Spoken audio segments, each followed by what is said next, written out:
APSRTC 2 depot ప్రైవేటీకరణకు వ్యతిరేకంగా నెల్లూరులో రౌండ్ టేబుల్ సమావేశం నిర్వహించారు.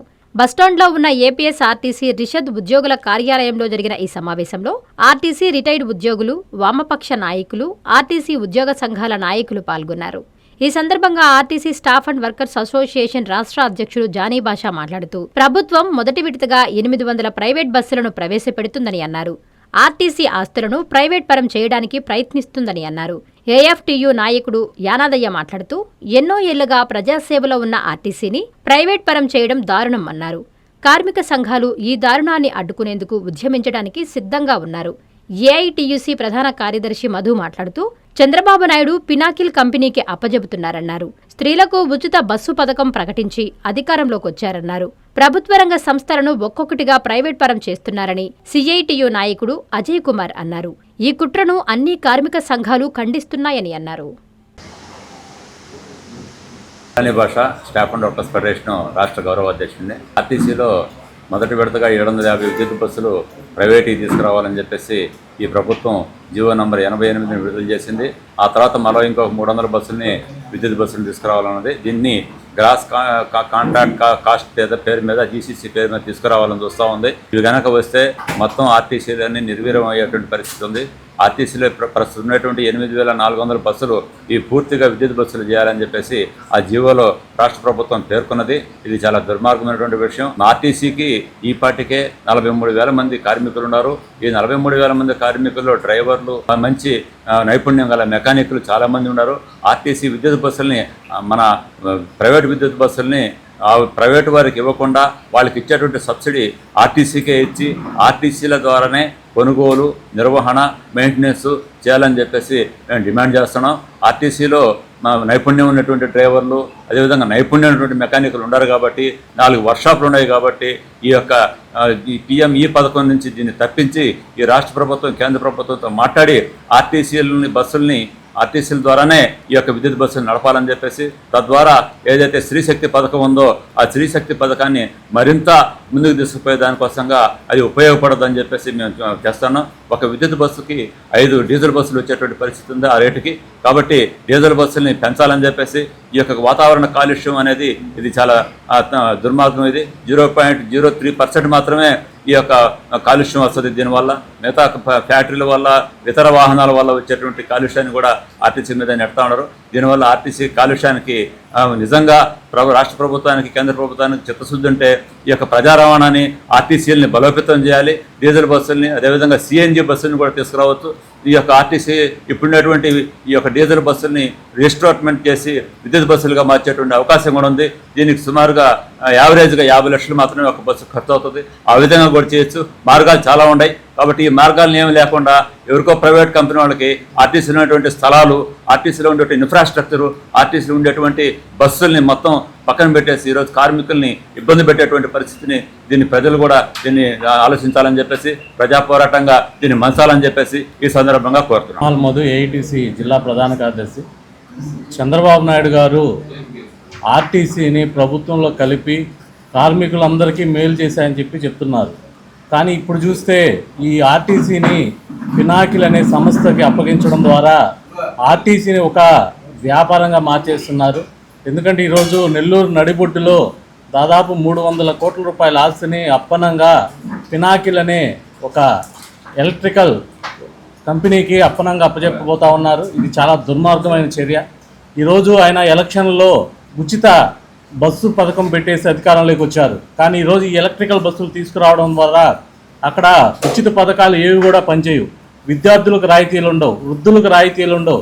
అదేవిధంగా ఈ స్త్రీశక్తి పథకం పనిచేయదు. కాబట్టి చంద్రబాబు నాయుడు గారు వాళ్ళ దగ్గర ఆ ప్రభుత్వం కమిషన్లకు ఆశపడి ఈరోజు నెల్లూరు నడిబొడ్డులో ఉండే 1000 కోట్ల రూపాయల ఆస్తిని అప్పనంగా అప్పచెప్పోతా ఉన్నారు. దీనిని కార్మిక సంఘాలుగా మేము ఖండిస్తూ ఉన్నాం. అదేవిధంగా కార్మిక సంఘాలుగా ఇది జిల్లా వ్యాప్తంగానే కాక రాష్ట్ర వ్యాప్తంగా కూడా ఉద్యమం నిర్వహించబోతా ఉన్నాం. అదేవిధంగా రేపు 4వ తేదీ అన్ని కార్మిక సంఘాల ఆధ్వర్యంలో చెలో 2 డిపో కార్యక్రమానికి కూడా పిలుపునిచ్చాము. నెల్లూరు జిల్లాలో ఉండే వేలాది మంది కార్మికులు, అదేవిధంగా కార్మిక నాయకులందరూ కూడా ఈ కార్యక్రమాన్ని జయప్రదం చేయాలని చెప్పి కోరుతా ఉన్నాం. ప్రభుత్వ రంగ సంస్థలు ఒక్కొక్కటి ఈ దేశంలో ప్రైవేటు పరం అవుతున్నాయి. కార్పొరేట్లకి అంటగడుతున్నారు కారు చౌకగా. ఈరోజు ప్రభుత్వ రంగ సంస్థలు ముఖ్యంగా మన ఆంధ్రప్రదేశ్లో ఈరోజు విశాఖలో ఉండేటటువంటి స్టీల్ పరిశ్రమని ప్రైవేట్ వాళ్ళకి అప్పగిస్తూ ఉంటే అక్కడ కార్మికులు ఉద్యోగులు పోరాడుతూ ఉన్నారు దాదాపు 4 సంవత్సరాల నుంచి. అట్లాగే మన నెల్లూరు జిల్లాలో జెన్కోని అదానీ జోబులో పెట్టాలనే ప్రయత్నం చేస్తే దాదాపు 1 సంవత్సరం రోజుల పాటు పోరాడి కార్మిక వర్గం ఉద్యోగులు వెనక్కి నెట్టగలిగారు, అందరూ కలిసి పోరాడారు. అట్లాగే మరొక ప్రభుత్వ రంగ సంస్థ ఈరోజు ఆర్టీసీని దాన్ని నిర్వీర్యం చేసి ప్రైవేట్ వాడి చేతిలో పెట్టేదానికి రంగం సిద్ధమైంది. ఆంధ్ర రాష్ట్రంలో 12 డిపోలు విద్యుత్ బస్సుల పేరుతో వాళ్ళకి పెనకిల్ అనేటటువంటి ప్రైవేట్ కంపెనీకి వాటిని దారాదత్తం చేస్తున్నారు. నెల్లూరు జిల్లాకు సంబంధించి నెల్లూరులో ఉండేటటువంటి 2 డిపోని వాళ్ళకి కేటాయించారు. దాదాపు 80 రోజుల నుంచి కార్మికులు ఐక్యంగా ఈ యూనియన్లు కలిసి కట్టుగా పోరాడుతూ ఉన్నారు. అయినా ప్రభుత్వం వెనకడుగు వేయకపోగా ఈరోజు రేపో వాటిని మేము బలవంతానైనా కానీ అప్పచెప్పాలనేటటువంటి కుట్ర అధికారులు ప్రభుత్వం చేస్తూ ఉన్నారు. దీన్ని అన్ని కార్మిక సంఘాలు ఏఐటీయూసీ, సిఐటియు, ఐఎఫ్టియు, ఏఎఫ్టియు అట్లాగే మిగతా స్వతంత్ర సంఘాలు ఇవన్నీ కూడా ఖండిస్తున్నాయి. పోరాటానికి రంగం సిద్ధం చేశాం. ఇవి ఒక కార్మికులకే నష్టం కాదు, ప్రజలకి నష్టం. కార్మికులకి ఎట్లా పిఎఫ్, ఈఎస్ఐ ఉండవు, పనిభారం పెరుగుతుంది, జీతాలు ప్రైవేట్ వాడి చేతుల్లో పడితే ఎంత జీతాలు ఇస్తారనేది మనకు తెలిసిన విషయమే. అతి తక్కువ జీతాలు ఇచ్చి ఎక్కువ శ్రమ దోపిడీకి గురవుతారు కార్మికులు.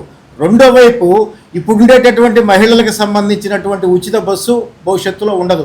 ఒకటి, ఇప్పుడు ఉండేటటువంటి ఛార్జీకి 6 ఎక్స్ట్రా ఛార్జీ మనం ఆ బస్సుల్లో కట్టాల్సి వస్తుంది. 2, బస్సుల కెపాసిటీ కూడా చాలా తక్కువ, అవి మధ్యలో ఎక్కడైనా కూడా ఆగిపోవచ్చు. మన నెల్లూరు జిల్లాలో దాదాపు ఈ కోస్టల్ బెల్ట్గా ఉండేటటువంటి గ్రామాలన్నిటికీ కూడా ఆ బస్సులు కేటాయించబోతున్నారు. రామతీర్థం, అట్లాగే మైపాడు, తర్వాత అల్లూరు, ఈ ప్రాంతాలంతా కూడా ఈ బస్సుల్లో ఎక్కి ప్రయాణికులు 6 ఛార్జీ పెట్టి ప్రయాణం చేసేటటువంటి కొనుగోలు శక్తి ఈరోజు పేద ప్రజలకి లేదు. కాబట్టి కేవలం కార్పొరేట్ల ప్రయోజనం కోసమే నరేంద్ర మోడీ అట్లాగే చంద్రబాబు ప్రభుత్వాలు ఈరోజు ఆర్టీసీని నిర్వీర్యం చేసేదానికి కుట్ర పన్నుతున్నాయి. అట్లాగే ఎవడబ్బ సొమ్మని ఆస్తులు వాళ్ళకి ఇచ్చేదానికి ఆర్టీసీ 2 డిపో ఎవరిది? మీ నాందా? ఎవడు? ఇక్కడ కార్మికులు కష్టం చేసి ప్రజల యొక్క మద్దతుతో ఇక్కడ 4.5 ఎకరాల పొలాన్ని పినకిల్ సంస్థకి ఇచ్చేదానికి నువ్వెవడు, వచ్చేదానికి వాడెవడు అని చెప్పి ఈరోజు కార్మిక సంఘాలు ప్రశ్నిస్తూ ఉన్నాయి. కాబట్టి తక్షణమే అధికారులు, ప్రభుత్వం కానీ ఈ నిర్ణయాన్ని వెనక్కి తీసుకోకపోతే ప్రజా సంఘాలు, ముఖ్యంగా కార్మిక సంఘాలు పోరాటాన్ని ఉధృతం చేసి రేపటి నుంచే మేము ఈ యొక్క నిర్ణయాన్ని వ్యతిరేకంగా అడ్డుకుంటాం. అటువంటి ఎలక్ట్రిక్ బస్సుల్ని తిరగనివ్వమని చెప్పేటటువంటిది కూడా మేము ఈరోజు మాట్లాడుకుంటున్నాం. అందరూ ప్రజలు, కార్మికులందరూ కూడా సహకరించాలని చెప్పి విజ్ఞప్తి చేస్తూ ఉన్నాం. అజయ్ కుమార్, సిఐటియు. నా పేరు యానాదయ్య, ఏఎఫ్టి నుంచి. ఈ ఆర్టీసీని ప్రైవేటు బ్యాటరీ బళ్ళు, కరెంటు బళ్ళకి దారాదత్తంగా కేంద్ర ప్రభుత్వం చేయడం, దానికి ఆర్టీసీ అనేక ఒడిదుడుకుల నుంచి, అనేక సంవత్సరాల నుంచి ఈ ఆస్తుల్ని కాపాడుకుంటూ ప్రజలకి సౌకర్యం కల్పిస్తున్నటువంటి ఆర్టీసీని ప్రైవేటు పరం చేసేదానికి పూనుకోవడం దుర్మార్గమైనటువంటిది. ఈ కార్మిక సంఘాలన్నిటికీ ఇదేం మాకు కొత్త కాదు. అనేక సంవత్సరాలుగా అనేక ప్రభుత్వాలు వచ్చి ప్రైవేటు ఒత్తాస పలుకుతూ ఉన్నాయి. దీనికి వ్యతిరేకంగా జెన్కో ఉద్యమం అయితేనేమి, అంతకుముందు అనేక ఉద్యమాలు చేపట్టాం, వాటిని నిలబెట్టుకొని ఉన్నాం ఇప్పుడు దాకా. అయినా ప్రజల మద్దతుతో ఈ ఉద్యమాన్ని కూడా ముందుకు తీసుకెళ్ళి, ఏకముఖంగా ముందుకు తీసుకెళ్ళి ఈ ప్రజల పక్షాన ప్రజలకి సౌకర్యార్థం ఆర్టీసీని బలపరిచేదానికి, ఆర్టీసీలో ఉండేదానికి, ఆర్టీసీ నుంచి ఎడగొట్టొద్దని చెప్పి ప్రజా ఉద్యమంగా తీసుకెళ్లేదానికి కార్మిక సంఘాలు ముందుకు వస్తున్నాయి. ఇప్పటికే మనం చూసాం, లీలామహల్ సెంటర్లో ఇంతకుముందు బిఎస్ఎన్ఎల్ కలకలలాడుతున్నది కార్మికులతో. ఈరోజు పోతే ఎక్స్రే తీసే పరిస్థితి, బూజు కొట్టుకోబోయే పరిస్థితి. వీటన్నిటిని ప్రజలకి ఉన్నటువంటి సౌకర్యాలని మొత్తాన్ని కార్మికులందరినీ దూరం చేసి ప్రైవేటు పరం చేసేదానికి ఇది పూనుకుంటా ఉంది. ఇది మంచి చర్య కాదు. రాష్ట్ర ప్రభుత్వం, కేంద్ర ప్రభుత్వాలు దీన్ని ఆలోచించి వెనక్కి తీసుకోవాలని, లేదంటే ఇది ప్రజా ఉద్యమంగా, రాష్ట్ర ఉద్యమంగా ముందుకు పోద్ది. దీన్ని ప్రజలందరూ కూడా ఏకోముఖంగా ఈ ఉద్యమంలోకి 4వ తారీఖున మొత్తం వస్తారని చెప్పి కోరుకుంటూ సెలవు తీసుకుంటాం. ఎన్ఎల్ హాస్పిటల్స్ అత్యుత్తమ వైద్య సేవలు సామాన్యులకు అందుబాటులో. అపార అనుభవం గల వైద్య నిపుణులు doctor Nagendra Prasad Kulari, managing director, గుండె వ్యాధి వైద్య నిపుణులు గారి ఆధ్వర్యంలో cardiology, neurology, surgical gastroenterology, orthopaedic, ప్రసూతి మరియు గైనకాలజీ, పల్మనాలజీ, జనరల్ మెడిసిన్ మరెన్నో పలు విభాగాల వైద్య సేవలు. అత్యాధునిక ఎక్విప్మెంట్ గల ఐసీయూ, ఆపరేషన్ థియేటర్, క్యాథ్లా, 24/7 ఎమర్జెన్సీ మరియు క్రిటికల్ కేర్, అడ్వాన్స్డ్ మిషనరీ గల ల్యాబ్, సిటీ స్కాన్, ఎక్స్రే మరియు సేవా విభాగం గల వర్కింగ్ స్టాఫ్. అన్ని కంపెనీల హెల్త్ ఇన్సూరెన్స్ సౌకర్యం కలదు. అందరికీ అందుబాటులో అత్యాధునిక వైద్య సేవలు అతి తక్కువ ఖర్చులో. ఎన్ఎల్ హాస్పిటల్స్, పివిఆర్ కళ్యాణ మండపం ఎదురుగా, అన్నమయ్య సర్కిల్ దగ్గర, మాగుంట లేఅవుట్, నెల్లూరు.